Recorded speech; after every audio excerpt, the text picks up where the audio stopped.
Bonjour à tous, je vais faire une vidéo fourre-tout. Bon, tant pis, elle attirera moins de monde, mais je ne peux pas traiter tous les sujets à la fois. Et il y en a énormément à traiter dans ce que vous me racontez sur ce qui suit les vidéos. Il y a vraiment plein de remarques intéressantes qui mériteraient vraiment d'être creusées. Et malheureusement, soit je n'ai pas les compétences pour tout élucider, soit je n'ai plus rien à ajouter finalement, tellement c'est bien exprimé, soit je n'ai pas le temps de tout traiter. Et je vais quand même en traiter quelques-unes dans cette vidéo. Il y a des choses qui m'ont assez amusé, notamment l'histoire du SO. SO S-O-T, SO S-E-A-U, SO S-C-E-A-U, etc. Et SO S-A-U-T. Ça me rappelle une histoire, j'avais élaboré un CV parce que je m'occupais de techniques de recherche d'emploi avec un groupe de chercheurs d'emploi, de demandeurs d'emploi. Et dans le CV que j'avais remanié, j'avais indiqué dans les centres d'intérêt triple saut, mais triple saut S-O-T. Et bon, voilà, donc c'est une petite anecdote amusante. Bon, c'est vrai que c'est amusant, ces discours, ces travaux, ces recherches sur les homophones en fait. Hein. Mais au bout d'un moment, moi je trouve que ça cache quand même un vide de pensée, un vide de sensibilité. S'il n'y a que ça du moins. Dans un de mes derniers livres, j'ai fait notamment une grosse recherche de vocabulaire et j'ai utilisé volontairement, dans un gros chapitre, un vocabulaire volontairement suranné, donc, hein, avec des tournures, enfin plutôt du vocabulaire qui n'existe plus, qu'on utilise très peu du moins. Ça m'a beaucoup amusé, mais il n'y a pas que ça dans le livre, hein. Il y a d'autres thématiques, parce qu'un livre qui serait uniquement composé de trouvailles brillantes de ce style serait vraiment vide au bout d'un moment, hein. Voilà ce que je pense, hein. Donc cet ouvrage est en relecture, d'ailleurs un ami me le relit, c'est un thriller excentrique, très mortuaire comme à mon habitude, hein, qui s'appelle La maison au bord du ciel. Voilà, c'est la première partie de ce thriller en plusieurs parties.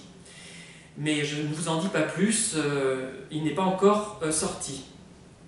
Alors je crois que c'est Danielle qui me dit qu'elle a souvent recherché des personnes originales et c'est peut-être finalement ce qui l'a conduite à rencontrer des pervers narcissiques. On a besoin quand on crée, de s'évader, de trouver des gens qui sont un peu plus en dehors des sentiers battus, des gens originaux, mais effectivement, c'est risqué.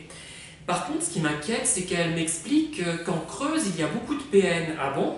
Je suis très étonnée, je pensais qu'il y avait surtout des déserts médicaux là-bas, et notamment à Saint-Julien-le-Châtel, ce qu'il reste du château où est née ma mère en 1935.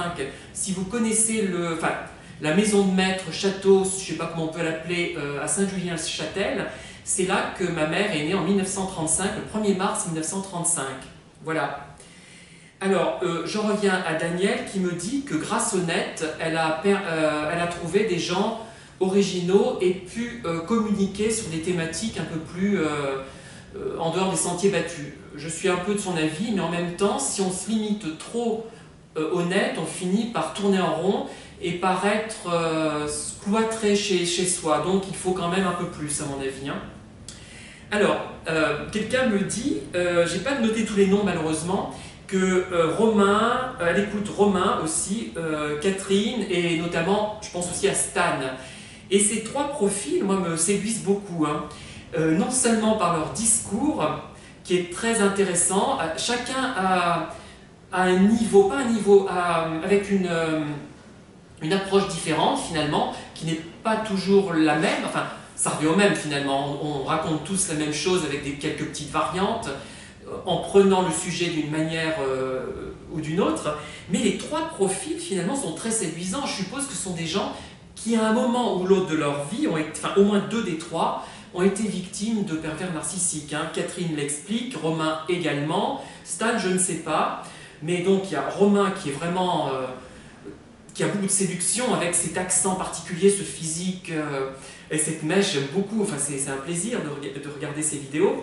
Catherine aussi, avec ses belles boucles blondes, de plus en plus séduisantes d'ailleurs de vidéo en vidéo, je trouve. Hein, je sais pas, les premières étaient moins réussies.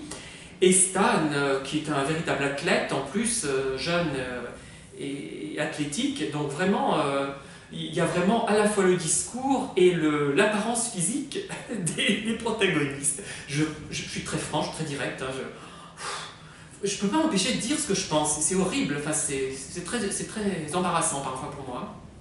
Enfin bref, quand c'est positif, ça va. Alors, je voulais aussi dire nos PN finalement, moi les PN, nos manipulateurs plutôt, hein, c'est peut-être pas tous des pervers narcissiques, hein. Il y aura à mon avis des nuances à faire certainement.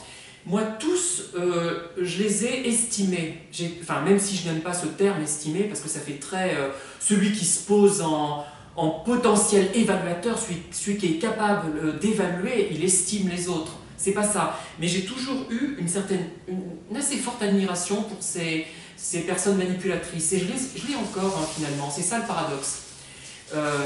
Même si je vois leurs limites et par certains côtés, ils font vraiment pitié. Hein. Tous m'ont séduit par ce que je percevais, du moins, de leur intériorité. Hein. J'en reviens toujours à ça. Je ne pense pas que je puisse être attiré par quelqu'un que je ne trouverais pas bien globalement, quoi. Et là, finalement, si je m'appesantis autant sur eux, c'est que je déplore qu'ils soient comme ça et qu'ils se tirent une balle dans le pied aussi. Hein. Eux-mêmes se tirent une balle dans le pied. Ça, bon, évidemment, il faut endurer des choses terribles à leur environnement, mais eux-mêmes se détruisent. Ils s'auto-détruisent en agissant ainsi. Hein. Alors, il y a aussi quelqu'un qui m'a chanté les louanges du livre d'Isabelle Nazaraga, celui qui s'appelle « Les manipulateurs sont parmi nous ». Il y en a un autre qu'elle a écrit par la suite qui est moins convaincant, puisque finalement elle avait moins à exprimer les manipulateurs et l'amour. Hein. Je suis en train de le relire, j'avais déjà lu il y a quelques années, et elle m'explique que ce livre l'a sauvée à un moment donné de situations difficiles. Et c'est vrai qu'elle donne des conseils qui peuvent être utilisés et qui sont pertinents. Hein. Moi, je n'adhère pas absolument à 100%, mais je dirais à 95% de ce qu'elle écrit. Et je crois que c'est important, hein, la manière de communiquer, la manière d'identifier les pervers et de réagir avec eux. Hein. C'est vraiment important comme livre. Hein. Bon, il y en a eu d'autres depuis qu'il faudra que je lise d'ailleurs. Hein. Quelqu'un me raconte quelque chose d'intéressant. Elle se demande, cette personne, si le pervers narcissique ne cherche pas à régler des comptes des problèmes qu'il a eus avec ses parents. Effectivement, on pourrait se le demander. Moi, le dernier que j'ai connu il y a quelques mois, qui est parti comme une flèche, comme un gamin de 4 ans, quand je lui ai demandé de me rendre des comptes, c'était une attitude tout à fait puérile d'un gamin de 4-5 ans. Voilà. Quelqu'un me demande s'il est capable, le pervers, d'apprécier les bons moments qu'il a passés avec nous et qui apparemment lui ont fait plaisir. Alors, bonne question, je suis content que vous me l'ayez posée, mais je ne sais pas vraiment y répondre. Je pense qu'il a été content au moins du fait du bon moment passé avec quelqu'un qui est d'une sorte d'escorte, finalement, de prostituée amicale, même on peut se prostituer à différents niveaux, pas seulement au niveau sexuel. Hein. Je pense qu'il est au moins content de ça, et au moins content d'avoir pu éventuellement le martyriser. Mais est-ce que cela va au-delà? Je l'ignore, hein, je ne sais pas répondre à cette question. Si vous avez des idées à me transmettre, n'hésitez pas. Et il y a aussi le côté chronométrage qui est venu dans une réponse qui m'a été donnée à la suite des vidéos. La notion de chiffre chez le pervers narcissique semble très importante. Il mémorise tout avec des chiffres. Tu es resté 3 semaines dans ma vie, je t'ai vu à telle heure, tu m'as dit telle chose à telle heure, à tel moment, tel jour. Donc il y a quelque chose à creuser. Il mémorise, ces gens, des faits comme s'ils notaient tout sur un carnet.